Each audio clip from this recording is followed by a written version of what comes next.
구독자 수가 많아질수록 후원금이 더 들어옵니다. 댓글로 아이디어 신청도 많이 해주세요. 광고도 가주세요. 부탁드립니다. 도와주세요.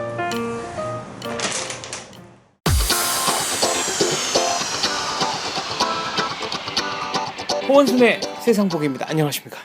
네. 브렉시트가 한국 사회에 큰 영향을 줄 것 같지 않았는데 영향을 주고 있습니다. 추경 얘기가 바로 나오네요. 근데 그거는 네. 조금 사실은 다릅니다. 지금 많은 뭐 매체들이나 이런 데 보면 정치권이 브렉시트 때문에 추경을 짜는 것처럼 말하는 사람도 있지만 그 연관성은 그렇게 크지 전혀 않다. 없는 건 아니고 네. 예, 물론 뭐 정부도 그것과 연관을 시켜 설명하는데 이번에 추경 예산 짜는 거는 저번에 구조조정 재원을 필요하다 해서 네. 구조조정용으로 시작된 겁니다. 네. 다만 이제 그렇게 시작돼서 쭉 추경 예산을 짜자 말자 뭐 왜 필요하다 이렇게 이번에는 불가피하다 이 얘기가 네. 되어 오면서 마침 그 마지막 단계에서 브렉시트가 일어나니까 이왕 브렉시트도 나고 불안했으니까 네. 추경 예산을 좀 더 확실하게 짜자 좀 말하자면 규모가 되도록 짜자 하는데 그 얘기가 끼어들긴 했으나 네. 추경 예산 자체는 구조조정하는데 실탄 마련 이제 구조조정에서 쉽게 말해서 정부가 그 부실 채권을 부실 기업에 그 부실 채권을 사줘야 될 일도 있고 거기서 해고되거나 정리되는 인력을 지원하는데 돈이 또 필요하거든요. 거기서 뭐 프로그램이나 그런 용어로 필요하다. 그래서 시작됐습니다. 다만 이제 이게 최근에 나온 거는 이제 6월 28일 오늘 기준으로 정부가 이제 하반기 경제 정책을 네. 이런 방식으로 운영하겠다. 요건 매년 상반기 말에 되면 정부가 합니다. 하반기 네. 경제 정책의 방향은 이거다 하는 그거를 이제 발표를 했는데 거기에 들어간 내용으로 구조조정 뭐 이런 걸 염두에 둔 추경 예산 얘기가 있었고요. 그 전에 이제 이걸 당정 협의를 하다 보니까 원래 참 경제 성장 전망이 정부가 그동안 작년 말까지만 해도 3.1% 성장할 거라고 봤는데 네. 그동안 국내외 한원 뭐 IMF 뭐 이런 데 온갖 전문 기관 등등이 성장 수치를 전망치를 낮췄잖아요. 수정하고 했는데 정부는 그동안 쭉 이제까지 왔습니다. 오다가 3.1에서 공식적으로 2.8% 정도로 우리도 낮춰서 본다. 네. 목표. 그렇게 발표가 당정 협의를 하는 과정에 나왔죠. 그죠? 그동안 나왔습니다. 그래서 원래 침체될 것을 하나 했고요. 그래서 하반기 경제 정책은 크게 봐서 작년까지만 3.1%를 갈 거라고 하는데 2.8로 낮춰서 좀 더 어렵게 됐다. 물론 2.8도 달성이 쉽지 않습니다. 제가 볼 때는 굉장히 어려운데 쉽지 않죠. 예, 네. 어렵습니다. 그러나 이제 정부라는 것은 우리가 예상치보다 약간 높게 잡는 게 일반적인 경향입니다. 정부가 그래서 허리띠 졸라매고 목표로 간다 이렇게 정부부터 뭐 그렇게 안 되겠다 원래 2.5밖에 안 돼 이러면 아마 민간에 미치는 영향이 너무 크기 때문에 2.8로 노력하되 나중에 안 되면 안 되는 거고 그렇습니다. 그래서 이제 아까 말한 뭐 성장 목표를 2.8로 줄였다는 게 하나 나왔고 그다음에 하반기에도 이제 상반기처럼 그동안 뭐 노동이라든가 구조조정 쭉 추진하겠다 이런 컨셉을 하겠다는 게 나오고요. 가계외 대출은 이렇게 컨트롤해 나가겠다. 그다음 일부에서 벌어지는 뭐 부동산의 과열 같은 걸 이렇게 좀 대응해 나가겠다. 이제 그 안에 종합적으로 쭉 들어가 있습니다. 하반기 경제군요. 그 중에 좀 우리가 주목해 볼 만한 게 추경 예산. 정부가 뭐 예산은 연간 단위로 짜서 그렇게 그게 맞춰서 지출하고 하는 거 아닙니까? 그런데 이제 최근 연도에 보면은 작년에는 메르스라이가 추경 예산을 짰거든요. 우리가 이제 추경 예산, 추가 경정 예산을 짜는 게 사실은 정상적인 방법은 아닙니다. 1년 예산은 정부는 규칙대로 두고 짜서 원래 같으면 389조 원 이렇게 짜서 국회에 심의를 거쳐서 픽스되면 그거대로 집행하면 되는데 작년에는 메르스 사태로 워낙 뭐 경제가 어렵다 하니까 이대로 소비를 살린다 해서 자극한다고 추경을 짠 바가 있고요. 올해는 이제 구조조정에 기존에 짰던 그거로는 예산이 지출이 빤하니까 실탄이 없다. 정부가 돈이 없다 해서 추경 예산을 짜자고 이야기했는데 그 짜다 보니까 뭐 이런 데도 돈이 필요하다. 소비도 살려야 된다. 필요하다. 국회에서는 뭐가 필요하다 이러고 그 중에 하나로 아까 말한 브렉시트까지 발생했으니까 좀 규모 있게 짜자는 얘기가 나왔는데 어쨌거나 이 구조조정용 추경이 굉장히 중요한데 국회에 가면 또 본질이 흐려질까 걱정입니다. 그러니까 국회에 가면은 이른바 지역 예산, 네. 예산 따기, 그 다음에 이른바 쪽지 예산으로 그렇습니다. 불리는. 예. 네. 그래서 우리가 이제 국회의원들이 우리나라 정말 고수인 게 뭐 예를 들면 이런 겁니다. 우리가 좀 내가 논리 비약이 있을지도 모르지만 한번 생각해 봅시다. 이번에 구조조정용 예산이 참 추경이다. 그러니까 구조조정에서 나오는 그 실업자를 지원하는 것도 해야 되고 일자리 창출이 들어가야 된다. 뭐 일자리 창출을 해야 되는데 거기에 정부 돈이 써야 된다. 아마 정부는 그렇게 말하고 예산을 짤 겁니다. 그럼 국회는 내 고장에 필요한 다리 하나 놓고 막말로 도로 하나 세우고 하는 뭐 그런 것들 SOC도 충분히 일자리를 창출하고 그러므로 그 일자리 창출은 그 구조조정 일자리 창출과 결부되는 거로 다리 놓는 예산 놓자 끼워 넣기 이를테면 그러니까 다리가 들어가는 게 어느 순간 구조조정 예산으로 둔갑시키는데 도사들이었다. 그런 게 우려된다. 네, 물론 정치인은 강이 없는 곳에 다리를 놔주겠다고 공약하는 사람들이다. 이런 얘기도 있습니다만. 그러네. 근데 정말 본질적인 문제는 국회라는 게 원래 행정부를 견제 감시하는 거 아닙니까? 네. 그러니까 행정부가 짜온 예산이 맞는지 틀리는지를 심의하고 돈을 좀 못 쓰게 만들고 효율적으로 쓰게 만드는 게 입법부의 역할인데 우리나라에서 국회는 오히려 돈을 같이 쓰는데 그러니까 말하자면 자체 예산 세우는 경우도 꽤 많은 거 아닙니까? 네, 그 얘기하면 내가 전에 했던 얘기를 한 번 더 얘기를 해야겠습니다. 사실은 이번에도 정부가 그 추경 예산하고 하반기 경제운용 그거를 대해서 뭐 논설위원 상대로 약간 일종의 설명회랄까요, 간담회랄까 그런 형식이 있었습니다. 가봤더니 유일호 경제부총리도 그러는 거예요. 이렇게 장담적으로 이 예산을 못 짜는 거예요, 이거를. 국회가 어떻게 될지 모르니까. 아예 알아서 기버리는 거예요. 네. 대한민국 헌법에는 본 예산이든 추경 예산이든 예산 편성권은 대한민국 정부에 있습니다. 네, 행정부에 정부에 있습니다. 있고 그거를 국회는 이제 리뷰를 하고 심의를 하는 겁니다. 네. 심의의 뜻은 뭔지 모르는 사람 없죠. 그 다음에 국회는 헌법에 이렇게 정해져 있습니다. 항목을 만들어서 신설할 수 없다고 되어 있습니다. 그렇죠. 이게 헌법에. 네. 네. 근데 그런데 국회는 항목을 만들어서 근데 사실상 이제 정부로 하여금 네. 만들게 만드는 거죠. 네. 이 항목을 만들어라고 네. 시키는 거죠. 그러니까 이번에 유일호 부총리도 이제 뭐 본인 스스로 국회에 오래 있고 이래 버리니까 그거 의뢰 국회에서 하는 몫으로 이제 전부 다 알아서 기버리고 네. 의뢰 그렇게 여기는 거예요. 그러니까 정부는 어디까지나 이렇게 만들어 오라고 압력을 넣은 것이 지들이 편성한 건 아니라고 주장할지 모르죠. 그러나 현실적으로는 국회에서 그런 걸 다 하는 것은 헌법의 취지와 맞지 않고 말 그대로 심의가 됐죠. 이게 뭐 리뷰가 없는 리뷰고 잘못을 해야 되는데 그 행정적으로 짜고 하는 건 정부가 전문가고 선수들이거든요. 그렇게 해야 된다는 것이고 그건 뭐 그 근본적인 문제고 우선 그 또 추경 내용을 조금 하나 소개를 할까요?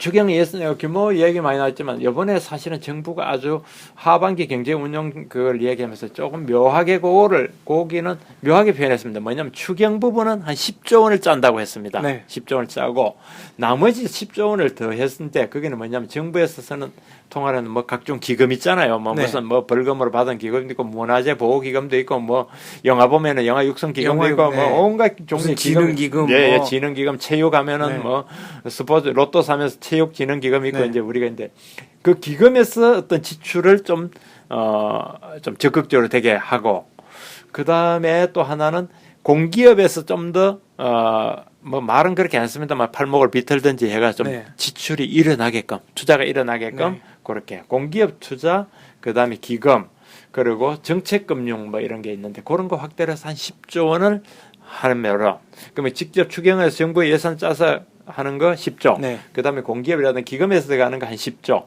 그래서 20조 원 플러스 알파를 해서 하반기에 추가로 재정 집행이 되게 하겠다. 그렇게 말했습니다. 그러면 이제 왜 20조 원이 플러스 알파로 했을까? 제 생각에는 그게 국회에 가면은 정부도 네. 흔들릴 걸 이미 플러스 알파로 혹이 얼마나 클지 모르니까 그래서 애누리에서 해놓은 거 아니겠느냐. 아마 20조 원 해서 그런 입장을 보여주고요. 다만 이제 저건 있습니다. 정부의 추경 10조 원은 돈은 있습니다. 원래 어떻게 된 게 세금이 좀 잘 거쳤어요. 경기가 아주 나쁘진 않았다는 것도 되고 국세청이 뭐 조금 더 수고했다는 얘기도 되고 여러 가지 했는데 당초 목표치를 좀 낮게 잡았던 요인도 있고 여러 가지로 해서 세금이 좀 더 거쳤기 때문에 아마 그 집행하는데 그 돈 자체는 큰 문제는 없을 테고요. 아마 그 중에는 또 국채가 정부 이제 채권이 많잖아요. 지금 빚냈으니까 그 일부 갚는 것도 하면서 그렇게 갈 거다. 그렇고 이제 제일 중요한 건 아까 제가 처음 시작하면서도 말씀드렸습니다만은 이게 국회로 넘어가면서 자 추경을 왜 해야 되느냐. 추경을 하는 조건은 정부의 사과다. 이 사태가 올 때까지 뭐 했느냐. 뭐 또 당사자 불러내서 설명하라. 뭐 이런 거 있잖아요. 과정. 쉽게 동의 안 해준단 말이지. 그래서 불러내서 뭐 필요한 과정이기도 하죠. 어떻게 보면 산업은행은 뭐 했냐. 수출은행은 뭐 했냐. 감독하는 정부는 왜 지정이 됐기 때문에 조선이 이렇게 하냐. 그런 걸 논의만 하다가 혹은 또 추경 항목을 뭐 직접 그걸 하자. 간접 SOC를 넣자. 뭐 된다 안 된다 이런 거 또 항목 가지고 논의만 하다가 규모를 이 정도 된다 안 된다 논의만 하다가 타이밍을 놓쳐버리면 안 된다. 저는 그 얘기입니다. 다른 국회는 얼마든지 국정감사라든가 기관을 통해서 정부의 잘잘못과 정책 은행들 예컨대 뭐 산업은행과 수출은행 잘잘못을 따질 권리가 있고 의무도 있습니다. 그건 필요한데 그 자체에 매몰돼 버리면은 곤란하다 이 이야기입니다. 그래서 추경을 제때 놓쳐버리면 보십시오. 추경을 왜 합니까? 지금 다급해서 하는 겁니다. 추경을 지금 다급해서 안 하고 그렇게 논의다가 몇 개월 후에 천천히 할 것같으면 내년에 짜서 내년 예산을 넣어서 내년 예산 하면 되죠. 지금 그만큼 하루가 한 달이 가시오니까 6개월 뒤를 참을 수가 없다. 지금 당장 돈을 집행해야 된다 하는 그런 이유에서 그러니까 그 점을 살펴야 된다. 제가 여기서 하나 또 약간 이제 그 끼어들기를 하고 싶은데 제왕적 대통령제 얘기를 많이 하지 않습니까? 근데 제가 통계를 보니까 행정부 발의 입법이 국회에서 통과되는 확률이 20%가 안 되든가 20%가 조금 넘든가 아무튼 매우 낮습니다. 근데 그나마 평균 기간이 270일? 그러니까 행정부 입법 처리해주는 발의해서 처리까지 기간이 270일이라는 거죠. 그러니까 이걸 가지고 대통령이 제왕적인 권한을 행사하고 있다고 한다는 거는 조금 어폐가 있다는 게 제 생각이고. 제왕적 국회라고. 또 하나는 이런 식으로 국회가 말하자면은 딴지를 걸어서 행정부의 정책이 말하자면은 제대로 굴러가도록 하는 것을 조금은 이제 방해한다고 표현해도 될까요?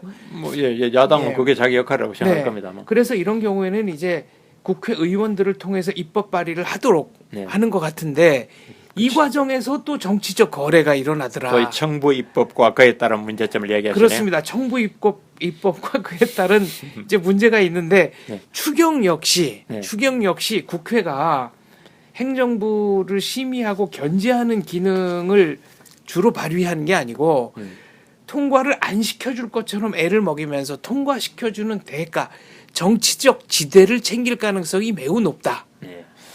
이겁니다. 그 얘기에 관해서는 내가 보충을 드리자면 이 정부가 사실은 처음에 추경 안 하려고 그랬어요. 추경 안 하고 뭘 하냐면 한은의 발권력을 동원해 가지고 그걸로만 가지고 구조정을 하려고 했습니다. 그런데 국회에서 하고 있는 게 물론 뭐 언론에서도 지적을 했습니다. 추경을 하라 그랬거든요. 언론에서 추경을 저희 환경을 포함해서 추경 편성해서 정부가 제대로 추경이란 표현 안 했습니다만 정부 예산에서 하라고 했습니다. 정부 예산을 하라고 했는데 예산 없으니까 추경으로 갈 수밖에 없는데 바로 거기서 가면 갑질에 걸릴까봐 정부는 피한다고 피한 거예요. 안 하려고 했는데 그때 이제 국회에서 추경을 하든지 정부가 하라는 근거가 그걸 하게 되면 반드시 국회에 심의를 거쳐야 되고 국회에 동의를 거치고 심의를 거쳐야 되거든요. 그때 불러놓고 군기 잡고 이게 이렇게 된 원인을 설명하고 사태 책임을 지고 사과를 하라고 뺨때기를 때리려고 준비를 했던 거예요. 그러니까 정부가 그걸 알거든. 그 시비가 논점도 흐려지는 게 첫째 혼나기 싫고 또 논점도 흐려지고 국회에 가면 쉽게 처리도 안 해줄 것 같으니까 그때 한원 발권력으로 소위 수월하게 가려는 게 한국적 양적 완화 아니었습니까? 선거 전에. 그렇습니다. 그러려고 하는데 그게 안 됐던 거니까 정부도 그 수를 보다 보니까 안 되거든. 그래서 지금 국회에 갑질에도 불구하고 한국의 양적 완화 다 접고 지금 가서 혼나고 있는 겁니다. 아마 아직 안 해주면 혼나게 될 겁니다. 그냥은 안 해줍니다. 하는 야당이 어떤 야당인데 그냥 도장을 찍어줍니까? 혼내고 군기 잡고 차려 열중시켜 시근하고 똑바로 해야 한 뒤에는 자기 민원사항을 충분히 넣어서 이것까지 넣어서 해 알았지 하고 해주는 거예요.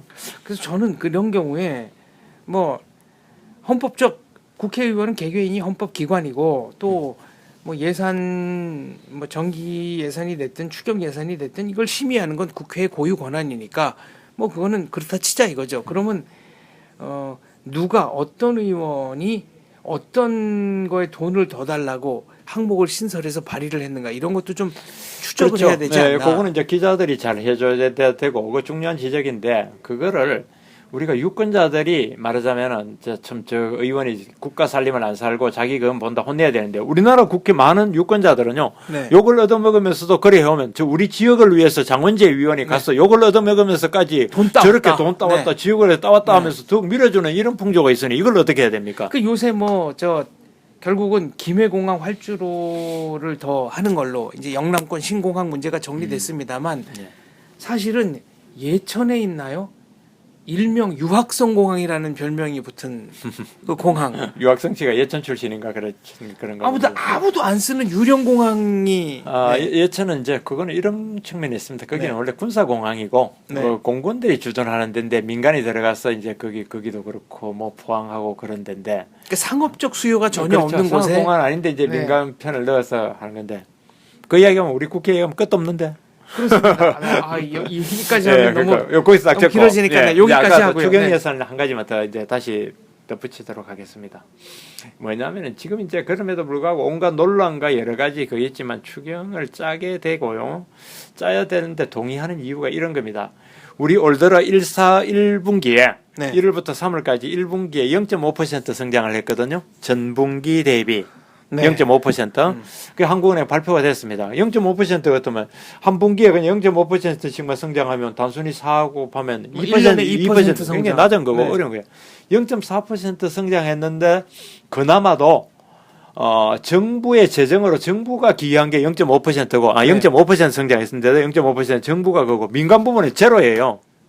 성장에 기여한 네. 바가 없네요. 그 말은 이제 그 말에 오해는 하지 마십시오. 네. 우리가 성장하고 이만큼 하는데 민간이 전혀 역할을 하지 않았다는 건 아니고 민간이 하는 거는 현상 유지를 했겠죠. 네. 작년만큼 해서. 작년 대비 비교해서 0.5% 더 성장했는데 그게 재정에서 자극한 결과로 그만큼 반영돼서 0.5% 네. 재정의 기여도 부분이고 민간은 제로다. 민간은 그냥 했다. 이거거든요. 그게 한은이 이제 분석 발표했습니다. 그러니까 지금 재정이 뭔가 들어가서 자극을 해야 추경이 되든 뭐가 되든 해줘야 우리 경제가 좀 살아나고 그나마 소비가 이루어진다 이런 네. 얘기거든요. 자, 그러면 왜 그럼 민간은 그러면 투자를 안 하고 안 하느냐? 여기에 우리가 주목을 한번 더 원론적인 얘기 좀 짚고 하자. 그죠? 보십시오. 산업, 조선과 해운의 구조조정이 있습니다. 이 지리형 구조조정이 언제 끝날지도 모릅니다. 그 영향이 어떻게 미칠지도 알 수도 없습니다. 그 다음에 정부가 추진하고 국회에 가 있던 노동개혁이라든가 소위 4대 부분 작년부터 요란하게 해온 이 구조개혁이 길을 잃고 지금 어떻게 된지도 모르겠습니다. 20대 국회 총선 거치면서 그렇게 돼 있죠. 그 다음에 또 뭐 정부가 하는 그 각종 행정규제 전방위적이고 있는 그런 행정규제 여전히 있지 않습니까? 네. 행정규제죠. 또 브렉시트까지 나왔습니다. 그다음 20대 국회가 들어서면서 전번에 무디스 S&P 예고했잖아요. 한국의 여소야대가 되면서 정치적 리스크가 크다. 국가 신용 등급에 부정적 영향을 줄 것이다. 발표해가지고 네. 제가 사설도 소개를 했습니다. 그런데 진짜 그렇잖아요. 지금 20대 국회가 개원되면서 각 당 대표들이 이야기하는 보면 굉장히 리스크가 크고 어떻게 보면 제2의 경제민주화 뭐 무슨 열풍이랄까 광풍이랄까 그런 게 불어오는 거 아니냐 할 정도로 네. 또 걱정이 되니까 이런 리스크 속에서 기업이 투자하고 일자리를 만들고 하겠느냐 지금. 네. 그런 상황이 제가 볼 땐 잘 아니다 이거죠. 그렇다 보니까 그나마 정부가 추경 예산을 넣고 하는 건데 이제 이 추경 예산도 이상한 방향으로 가가 타임리하게 정리가 안 되고 아까처럼 국회가 뭐 온갖 그 민원이나 기껏 넣어버리고 하면은 추경의 효과도 없어지고 논란만 커지고 된다. 이제 지금 그런 우리가 구조 입장에 와 있는 거죠. 알겠습니다. 한두 푼도 아니고 돈 제대로 써야 될 것 네, 같은데. 네. 그래서 저 국회를 비판하는 게 우리가 쉽고 비판도 많이 했습니다만은 사실은 정부도 이런 데 상황을 엄중하게 갖고 국회가 이러니까 하고 있다는 것에 대해서 인식을 갖고 국회가 또 붙기도 해야 됩니다. 네. 싸워야 됩니다. 그래 정부가 깨지면은 언론이나 국민들이 정부를 돕습니다. 있거나 그러니까 알아서 기지 말고 네. 좀 잘 해주기를 우리가 함께 바라고 싶습니다. 알겠습니다. 추경에 관한 여러 가지 문제점 조목조목 종합적으로 입체적으로 한번 짚어봤습니다. 감사합니다.